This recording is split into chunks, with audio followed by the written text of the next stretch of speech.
Les bendiga a todos, saludarles nuevamente en esta noche. Es una bendición poder estar aquí aprendiendo y edificándonos de la palabra del Señor Jesús. Ese es nuestro mejor alimento, hermano Antonio, así que es una bendición poder tenerles a todos en esta noche. Entonces, a manera de introducción, a manera ya de inicio de esta escuela, como siempre iniciamos con una lectura. Hoy iniciamos con el capítulo 7 de Juan. Así que muy conectados todos ahí en las redes, todos los que están ahí de pronto tienen la Biblia a la mano, los apuntes. Vamos a estar dando unos datos muy interesantes que nos pueden ayudar a dar más luz en cuanto al entendimiento en los textos. Así que vamos a iniciar con la lectura. Nuestra hermana Zulay nos colabora. Amén. Dice en el Evangelio de Juan, capítulo 7, en la versión Reina Valera 1960 hay un título, dice Incredulidad de los hermanos de Jesús. Después de estas cosas andaba Jesús en Galilea, pues no quería andar en Judea porque los judíos procuraban matarle. Estaba cerca la fiesta de los judíos, la de los tabernáculos, y le dijeron sus hermanos: sal de aquí y vete a Judea, para que también tus discípulos vean las obras que haces, porque ninguno que procura darse a conocer hace algo en secreto. Si estas cosas haces, manifiéstate al mundo. Porque ni aun sus hermanos creían en él. Entonces Jesús les dijo: mi tiempo aún no ha llegado, mas vuestro tiempo siempre está presto. No puede el mundo aborreceros a vosotros, mas a mí me aborrece, porque yo testifico de él, que sus obras son malas. Subid vosotros a la fiesta. Yo no subo todavía a esta fiesta, porque mi tiempo aún no se ha cumplido. Y habiéndoles dicho esto, se quedó en Galilea. Amén. Bueno, es una bendición esta lectura, estos primeros versos, y lo que vamos a hacer entonces es iniciar uno a uno, como lo hemos venido haciendo, verso por verso, porque esa es la exposición de la escuela y el propósito de esta escuela, que podamos entender verso por verso. Así que, hermano Antonio, qué bueno iniciar con este primer verso, donde se habla entonces acerca de que los judíos procuraban matar a Jesús, y obviamente Jesús no quería pasar por este lugar, y también acerca de la fiesta de los judíos, la de los tabernáculos, como ampliar de una vez de entrada lo que eran estas fiestas tan importantes para este pueblo. Muy bien, gracias a Dios. Primero, hermanos, hermano Fran, Ana Zulay, decirle a nuestros hermanos que nos pueden escribir sus saludos. Estaremos pasando sus saludos al final del estudio, y también estaremos orando por las diversas peticiones que cada uno de ustedes nos escriban. Estaremos orando con el mayor gusto por todos ustedes. Amén. Al finalizar nuestro estudio esta noche. Y al entrar en materia, aquí vamos a encontrar lo siguiente. En el primer verso se está hablando de lo siguiente: tiempo después Jesús recorrió la región de Galilea, queriendo ir a Judea porque los judíos lo buscaban para matarlo. Como se acercaban los días de la fiesta judía de las enramadas, sus hermanos le dijeron: tiempo después, ¿a qué está haciendo alusión? Si está diciendo tiempo después, es porque hubo un tiempo anterior. El tiempo anterior es todo el recorrido que vimos sobre el mensaje del pan de vida en el capítulo 6. Entonces es la relación que se hace con el tiempo anterior, con lo que había ocurrido en los hechos que se narran en el capítulo 6. Entonces, como para que no queden así, se le hace un enlace.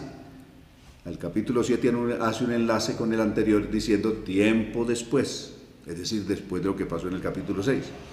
Jesús recorrió la región de Galilea, es decir, hace un recorrido inicialmente por toda la región de Galilea antes de irse a Jerusalén.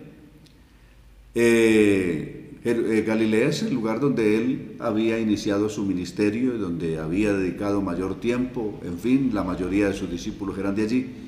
Y antes de irse de allí, de aquel lugar, Jesús recorre toda la región, es decir, ya la había recorrido varias veces, vuelve a recorrerla. Y luego dice que quería ir a Judea. Jerusalén es la capital, la ciudad principal de Judea. Y los judíos lo estaban buscando, desde luego en Judea, lo buscaban para matar. Resulta que se acercaba por aquellos días una de las fiestas más llamativas y más importantes del judaísmo, que es la fiesta de Sukkot, es decir, la fiesta de las enramadas o la fiesta de las cabañas. Cuando la gente recordaba el tiempo que recorrieron por el desierto y cómo les tocó vivir en el desierto en techos de palma, palitos y techos de palma o de árboles les servían para protegerse en el desierto. Esas eran las enramadas, las Sukkot o las sucas, como ellos las llaman, aún las llaman hasta el día de hoy, las sucas. Entonces la gente se salía una semana a vivir en esos lugares. Esta fiesta se celebraba normalmente en el primer mes del año civil en Israel. Es decir, de eso corresponde al mes de Tishri, que corresponde más o menos al 18 o 20 de septiembre y la primera parte del mes de octubre. Entonces esta fiesta más o menos se celebraba en los primeritos días del mes de octubre para nosotros, y más o menos esta fiesta se celebraba del día 10 de Tishri en adelante, se celebraba con lo que era el tomar el cordero, los carneros para el sacrificio, y venía luego el día del sacrificio del Yom Kippur, y venía luego la fiesta de las cabañas, que es con las que se cerraba esta fiesta a partir de los días 21 al 23 de ese primer mes del año, que era Tishri, correspondiendo, como dije, a los primeros días del mes de octubre en el calendario nuestro. Entonces, esa es la fiesta importantísima. En el desarrollo de este capítulo vamos a ir viendo qué cosas pasaban en esa fiesta, qué ceremonia, cuál era la ceremonia central que se hacía en todo este evento. Lo estaremos viendo en el desarrollo de este capítulo. Ahora debe de ir a Judea para que sus seguidores puedan ver las grandes obras que hace. Esto se lo dijeron los hermanos de él, de manera sarcástica. Como se acercaban los días de la fiesta judía de las enramadas, sus hermanos le dicen de manera sarcástica: debes de ir a Judea para que tus seguidores puedan ver las grandes obras que haces. Tus seguidores, ellos no dicen nosotros, ellos, sus hermanos, no creían en él, no se cuentan como los seguidores de Jesús.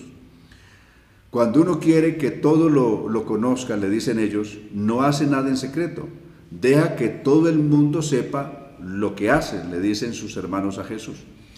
Veamos quiénes eran sus hermanos. Están descritos sus hermanos en el capítulo 6 del Evangelio según San Marcos, el verso 1 en adelante.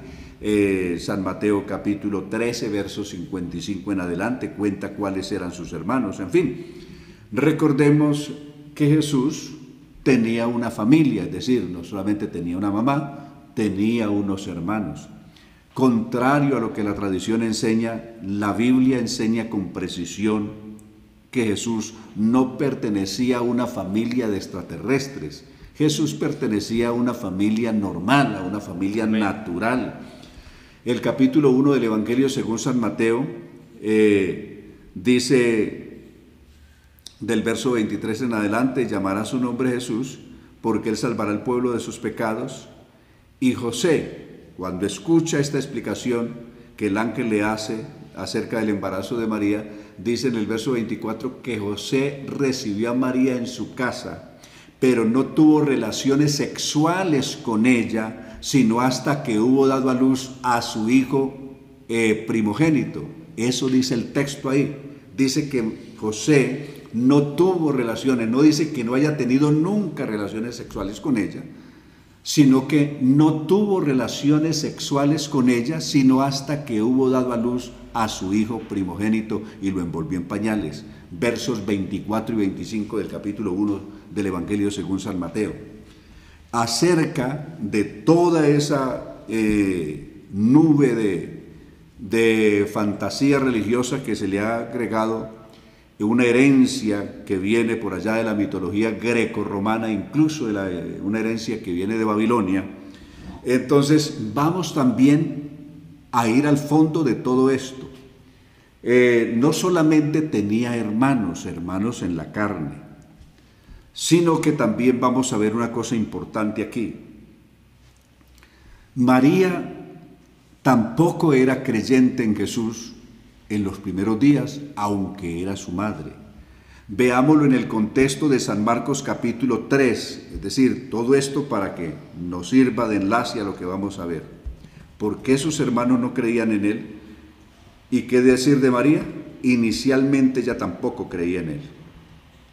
Capítulo 3 del Evangelio según San Marcos, a partir del verso 20, dice: después de esto Jesús regresó a la casa, y era tanta la gente que volvió a reunirse que ni sus discípulos, ni él ni sus discípulos podían siquiera comer.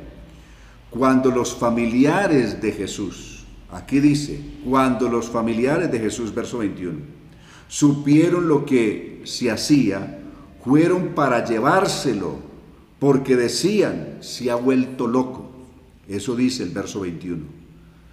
Cuando la casa donde Jesús habitaba, normalmente cuando hacía sus recorridos y regresaba a Capernaum, a la casa donde llegaba allí en Galilea, cuando la gente, después de Jesús hacer un recorrido por toda esta región, regresa allí, triunfante, después de haber hecho cantidad de milagros, sanidades, expulsión de demonios y demás, la gente se agolpa a la casa, que ni él ni sus discípulos les quedaba tiempo siquiera para comer, por atender a la gente.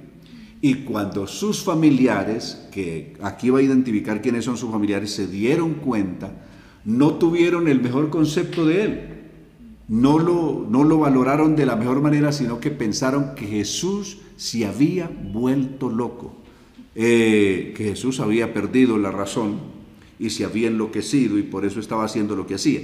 Eso demuestra de que ellos no creían. Sigue diciendo el verso 22 en adelante.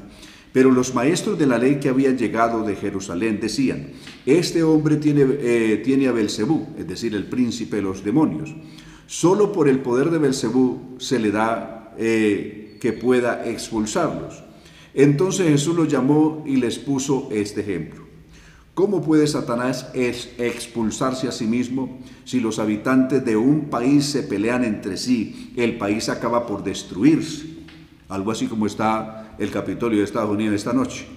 Si los miembros de una familia pelean unos contra otros, la familia también acabará por destruirse.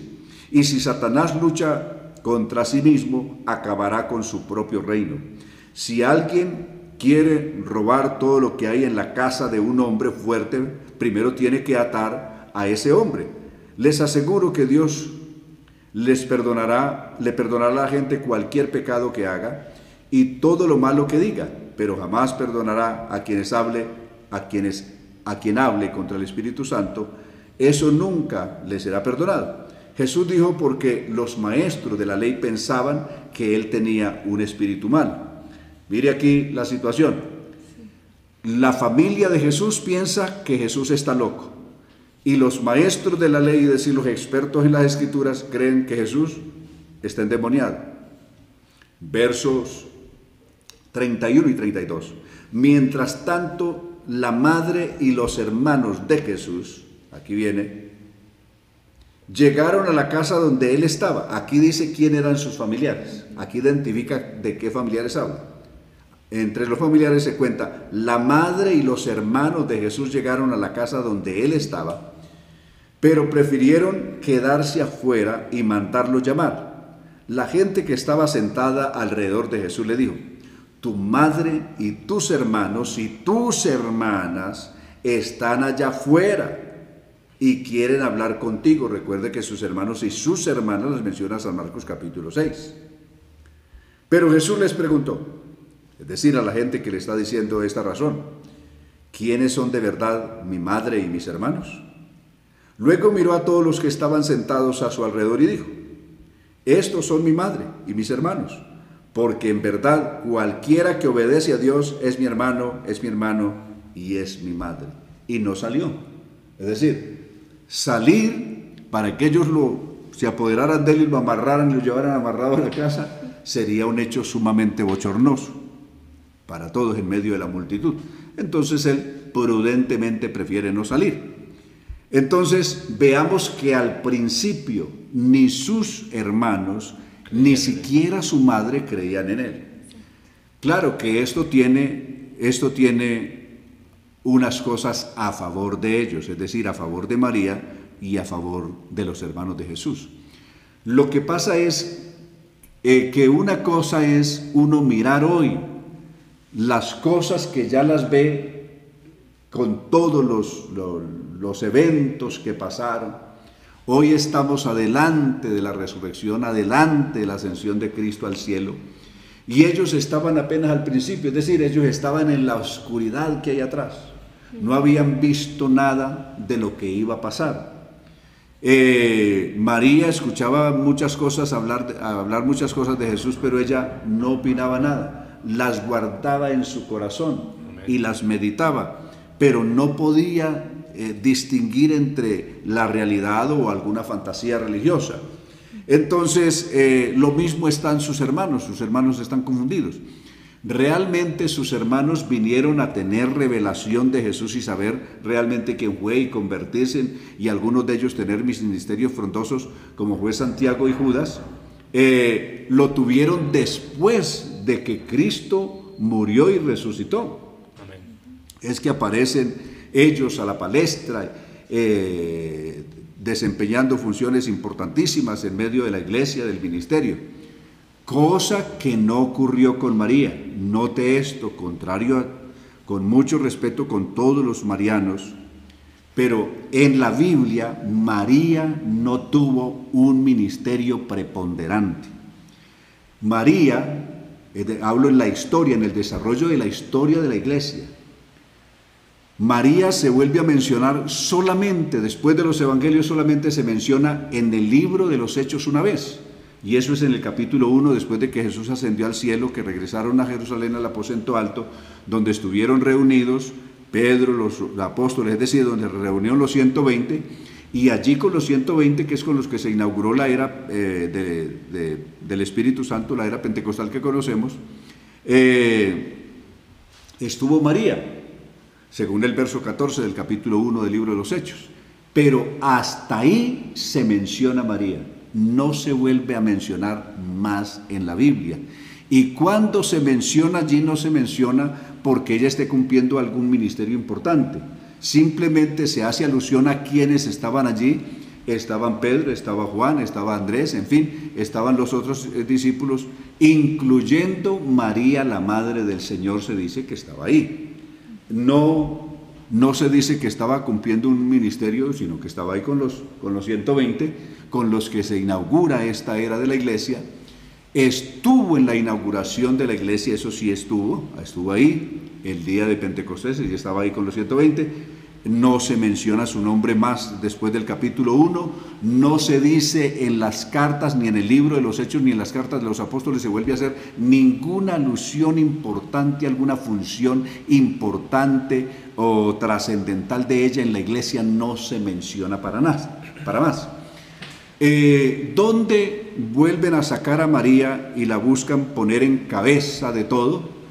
Es a partir del siglo IV, a partir de doña Elena, la madre de Constantino, fundador de la Iglesia Universal, conocida como Universal, y es ella, porque esta señora que venía de ser muy creyente en toda la mitología grecorromana, y en toda la mitología grecorromana recordemos que al lado de un dios grande aparecía también una diosa grande.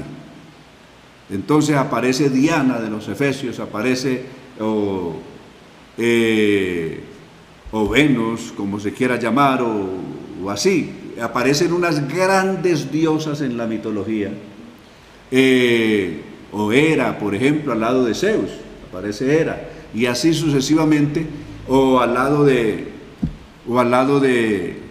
Nimrod va a aparecer Ista o Semirámides. Es decir, siempre al lado de Ra en Egipto aparecía Osiris, Siempre al lado de un gran dios de la mitología aparecía una gran diosa.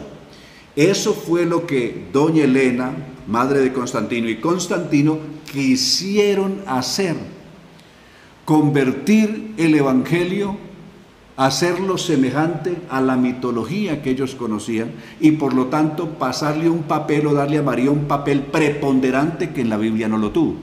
Amén. Es decir, buscar hacer de María lo que Dios o en la Biblia no se había hecho de ella. ¿Para qué? Para ponerla a la misma altura de Ista, o de Diana, o de Hera, o de cualquiera de las diosas de la mitología. Entonces eso es lo que buscaron, y pues por eso la elevaron a unos pedestales elevadísimos, y a unos ministerios y a unas funciones que en la Biblia no aparecen. Todo fue creado en una mezcla que hicieron de la mitología grecorromana. Buscaron mezclarle un poco de evangelio, y con eso nace la famosa Iglesia Universal. Pero uno hoy, es decir, lo que buscamos hoy con esta escuela de Jesús, es quitar todos esos mitos. Amén. Bajar todos esos mitos y ubicarlos en la realidad donde tienen que estar, ubicar cada cosa en su lugar, y no seguir con ese poco de mitos en la cabeza, porque eso no lleva a ninguna cosa. Jesús dijo: conoceréis la verdad, y la verdad os hará libres. Y conocer la verdad es quitarle todos esos mitos que le han puesto en la cabeza a la gente, en una fe falsa que le han creado a la gente. Quitarle todos esos mitos, y que la gente aterrice realmente donde tiene que aterrizar, en la verdad escueta, en la realidad bíblica. Amén. Entonces, por eso fue importante, consideré importante en esta introducción, no solamente hablar de los hermanos de Jesús que no creían en él, las razones por las que no creían en él, y sino también hablar de la familia de él como tal, incluyendo a María. No diremos nada de José, porque José murió en una edad muy temprana. José muere en una edad muy temprana, y por lo tanto no lo podemos meter en este círculo. Si habría vivido hasta esta altura, hubiera sido un creyente, hubiera tenido un ministerio, no lo habría tenido, habría sido, en fin, no lo metemos aquí porque él muere temprano. Por eso el capítulo 6 del Evangelio según San Marcos nos ubica a Jesús no como el hijo del carpintero, como se verá en Mateo. En Mateo se habla de Jesús como el hijo del carpintero. En cambio, ya en Marcos 6 se habla de Jesús no como el hijo del carpintero, sino como el carpintero, porque él, muy temprano, siendo muy jovencito, le tocó asumir la responsabilidad por su madre y por sus hermanos, y por lo tanto le tocó meterse al taller a trabajar, y él era el carpintero, es decir, el que se metió al viejo taller de José a seguir trabajando para responder económicamente por su familia, fue Jesús. Entonces, he ahí toda la trascendencia, que algunos ubican a Jesús por allá, supuestamente en la India, aprendiendo por allá de los Vera o de cualquier otra cosa. Esos son tonterías, que porque no encuentran a Jesús en el Evangelio, búsquenlo en el taller de José, que ahí está. Amén, amén. Bueno, una bendición ahí toda esta exposición de esta primera introducción. Realmente quiero resaltar ahí una parte que el hermano Antonio mencionaba y que me parece muy importante, y es que el tiempo del Señor es perfecto, el tiempo de Dios es perfecto.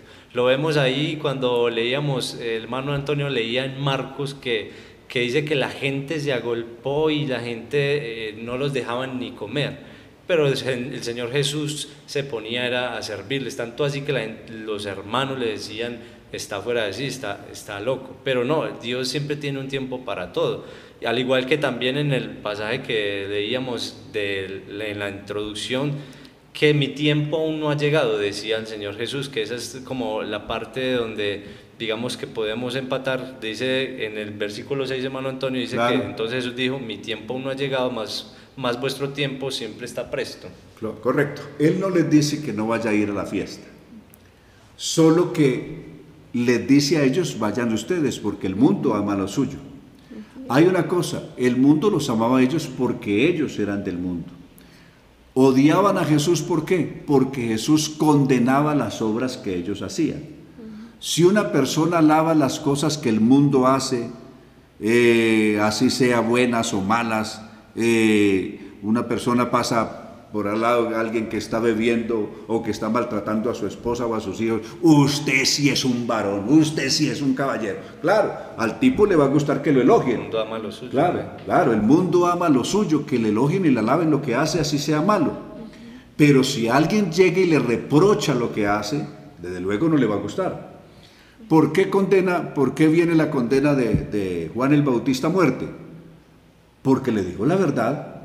Le dice la verdad a Herodes: no te es lícito seguir viviendo con tu cuñada, es decir, con la mujer de tu hermano, no te es lícito vivir en esa condición. La mujer se escuchó y desde ahí no veía la hora de ver cómo deshacerse de Juan. Amén. ¿Por qué buscan matar a Juan? Porque les había dicho la verdad. Amén. La verdad duele. La gente hoy la gente en la religión busca que no se les diga la verdad, es decir, que no se les reproche su pecado, sino que se les alabe. No, usted es una buena persona. Por eso los cultos de hoy que se hacen en muchos lugares son unos servicios y son unos sermones de autoayuda, de positivismo. No, aunque usted vive así, pero así el Señor lo ama, así el Señor lo bendice. Siga viviendo en pecado, siga viviendo en adulterio, que así el Señor lo quiere, así Cristo murió por usted.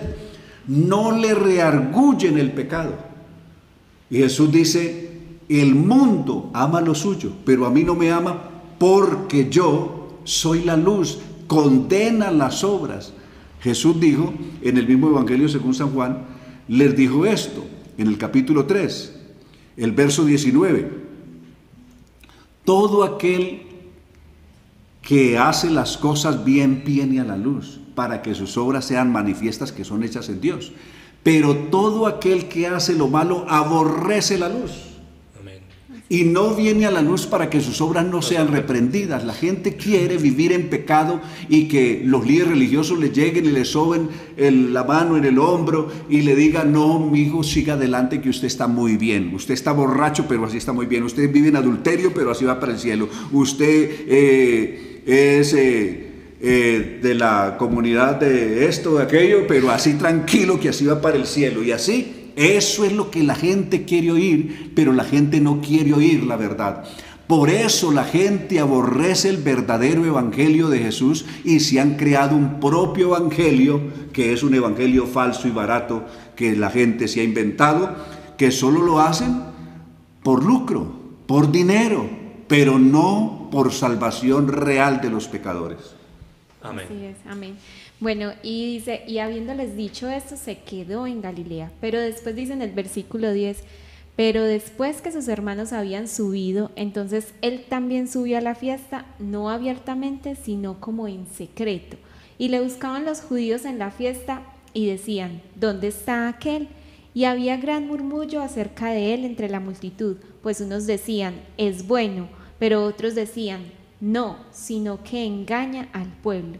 Entonces vemos acá que las personas se contradecían, unos estaban a favor y otros en contra. Sí, hay dos grupos. La gente está dividida en dos grupos. Vamos a ver detenidamente esos grupos. Pero me llama la atención lo que dice el verso 11. Durante las fiestas, los jefes de los judíos buscaban a Jesús. ¿Para qué lo buscaban ellos? Estos lo buscaban para matarlo, es decir, el propósito de ellos era matarlo. Otro grupo de personas buscaba a Jesús porque habían visto sus obras y habían creído en él. Entonces son dos casos distintos. Hay dos grupos buscando a Jesús, pero lo están buscando por motivos completamente distintos, es decir, por razones distintas. Unos lo buscan porque lo odian y quieren matarlo. Y otros lo buscan porque han creído en él y de verdad quieren oírlo, porque de verdad han creído que Jesús es bueno. Por eso, lo que dice el verso 11, pero antes de irme del verso 11, los que lo odiaban ni siquiera quieren mencionar su nombre. ¿Dónde está aquel? Solamente emplean el pronombre: ¿dónde está aquel?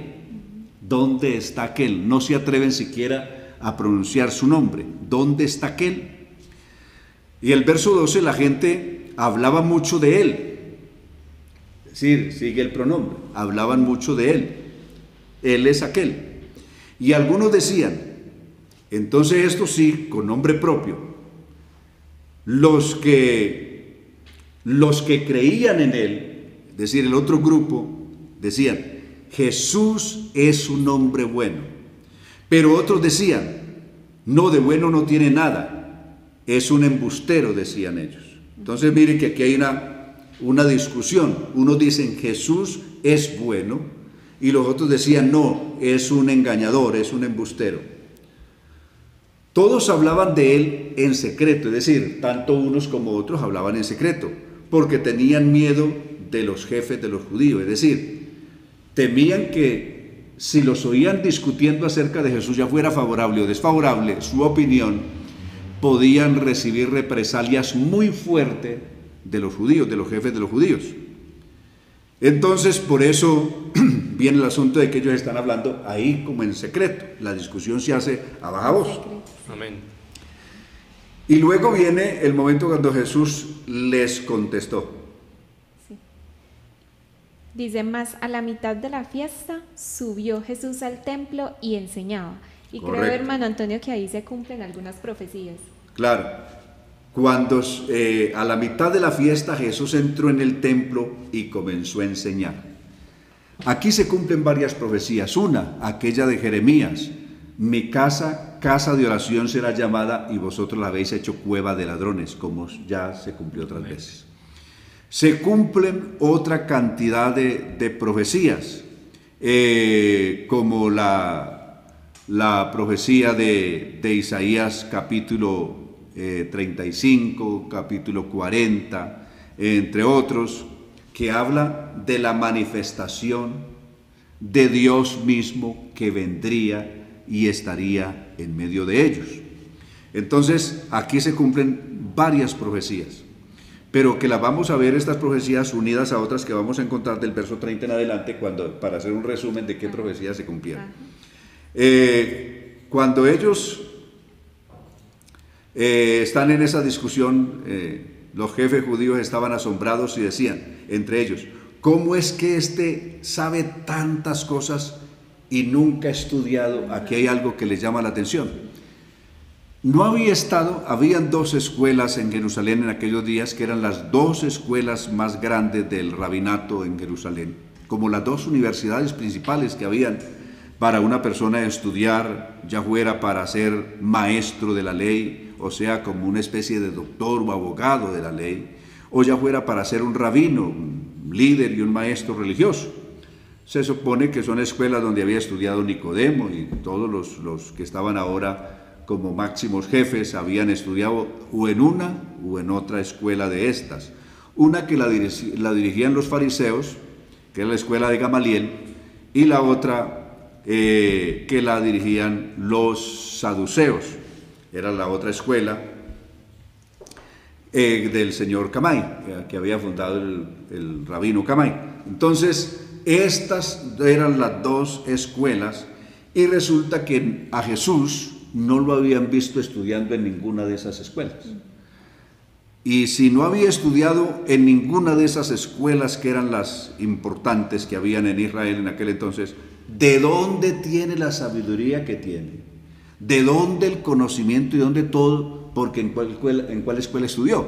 Entonces ahí es donde viene la admiración de ellos. Entonces Jesús les responde, cuando ellos están preguntando eso, Jesús les responde en el verso 16. Yo no invento lo que enseño, Dios me envió y me ha dicho lo que debo enseñar. Es decir, aquí Jesús dice la autoridad con la que él enseña. Los rabinos lo habían aprendido, lo que sabían lo habían aprendido en una escuela fundada por un hombre. En cambio, lo que Jesús está enseñando no es una enseñanza de alguna escuela terrenal. Pertenece a una escuela superior, ya que pertenece a una escuela que es celestial, a una escuela que es de arriba, una escuela celestial. Si alguien quiere obedecer a Dios, podrá saber si yo enseño lo que Dios ordena o si hablo por mi propia cuenta. Quien habla por su propia cuenta solo quiere que la gente lo admire, pero yo solo deseo que mi Padre, que me envió, reciba el honor que le corresponde. Por eso siempre digo la verdad. Moisés les dio a ustedes la ley y, sin embargo, ninguno la obedece. Aquí les pone el dedo en la llaga. Ellos se consideraban estrictamente guardianes de la ley de Moisés. Amén. Y consideraban de que ellos eran irreprensibles en la ley y la guardaban.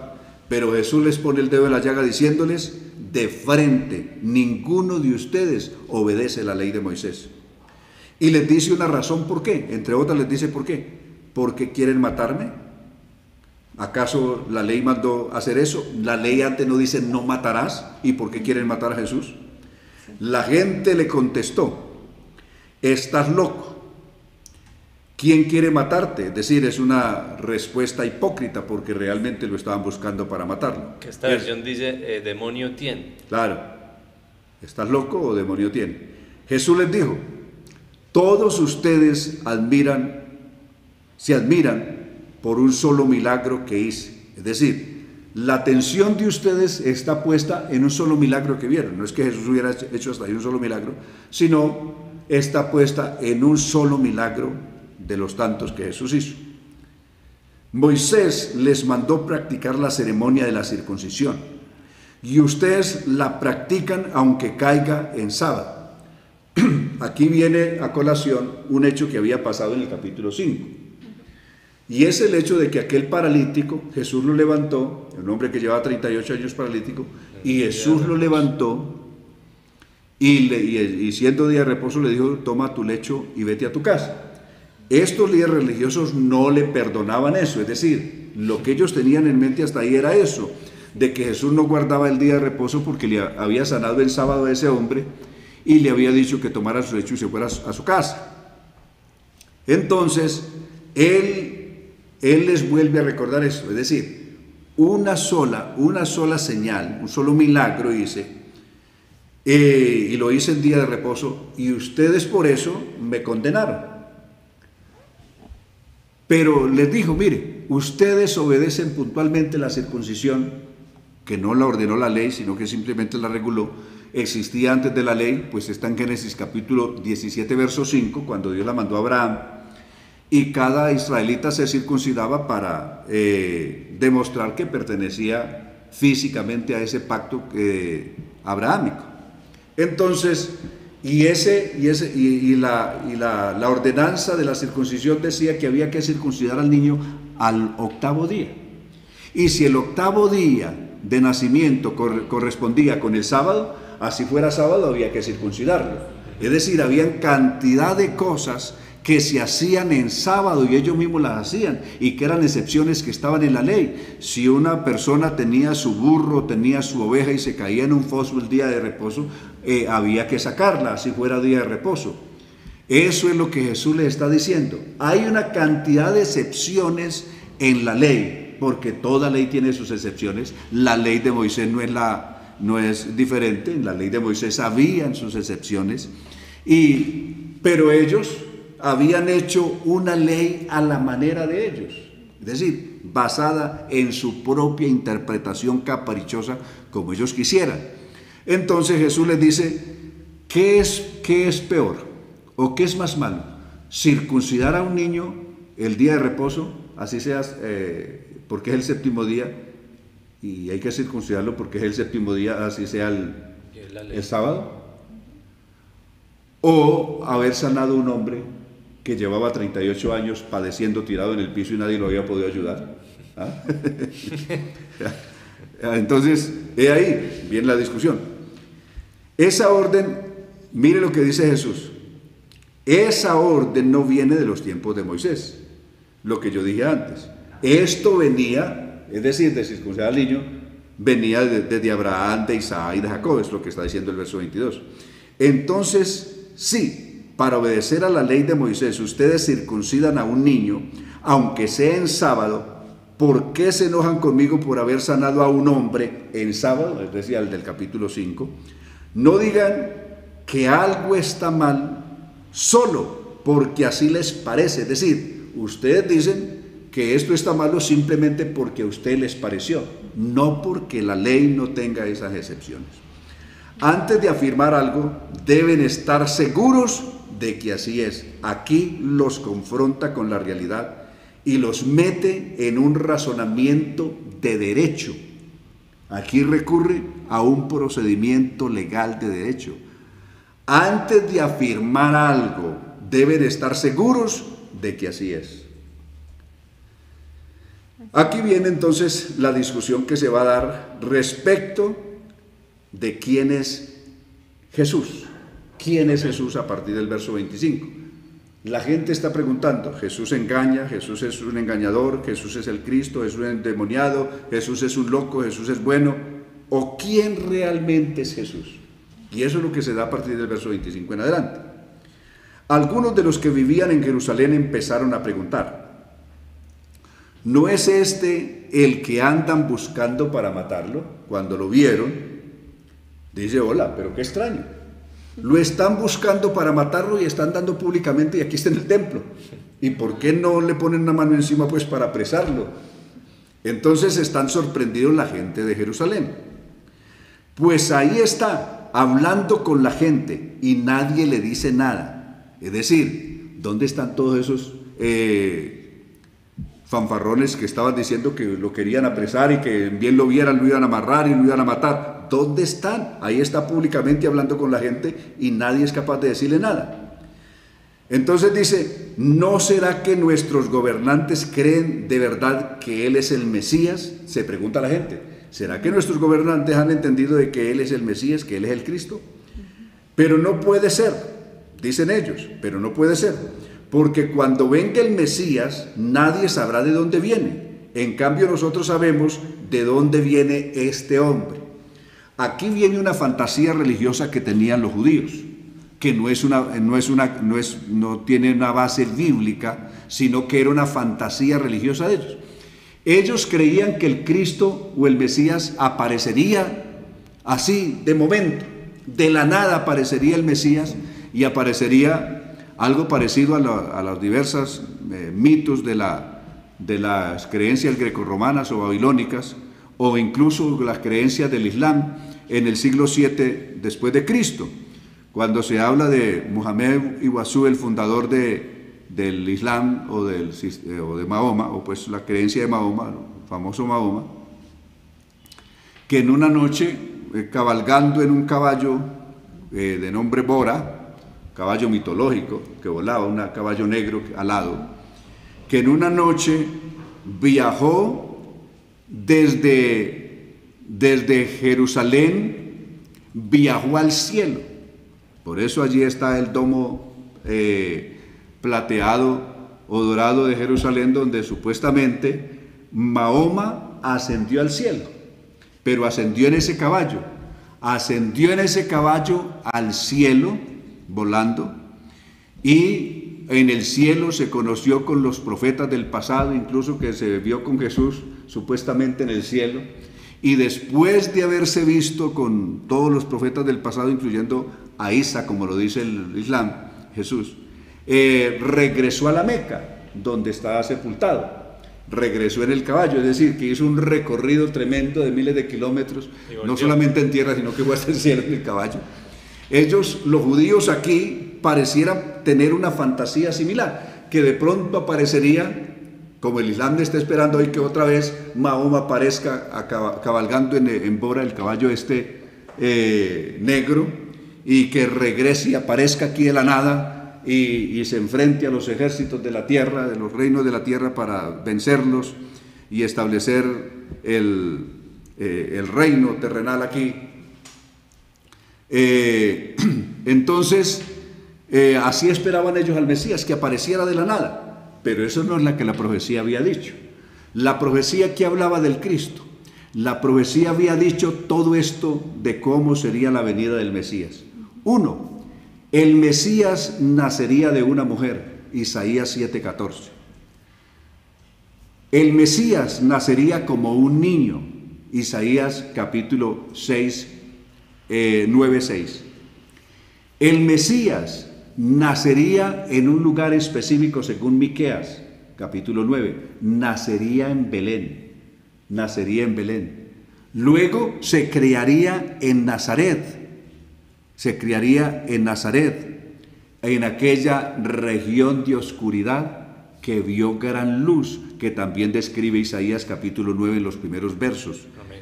En esa región de Galilea donde queda Nazaret, allí crecería el Mesías. Luego, el Mesías no solamente crecería en Nazaret, sino que en la región de oscuridad más grande en Galilea de los gentiles iniciaría su ministerio. Allí se vería la gran luz, ¿correcto? Es decir, la gran luz que vino a este mundo y que da vida al mundo según el Evangelio, según San Juan capítulo 1, verso 6, aquella luz verdadera que alumbra todo, versos 4 en adelante, que alumbra todo, venía a este mundo. En el mundo estaba, dirá el verso 10, y el mundo por él fue hecho. Entonces, esa luz verdadera resplandeció primero en la parte más oscura de que tenía Israel, que ni siquiera se llamaba Galilea de los judíos, sino Galilea de los gentiles, porque la mayoría de los habitantes de aquella región eran gentiles y generalmente procedían de la brujería, del espiritismo, es decir, de las creencias más perdidas, y por eso abundaban los endemoniados en esa región. Y allí iniciaría el ministerio del Mesías. Todo eso estaba escrito.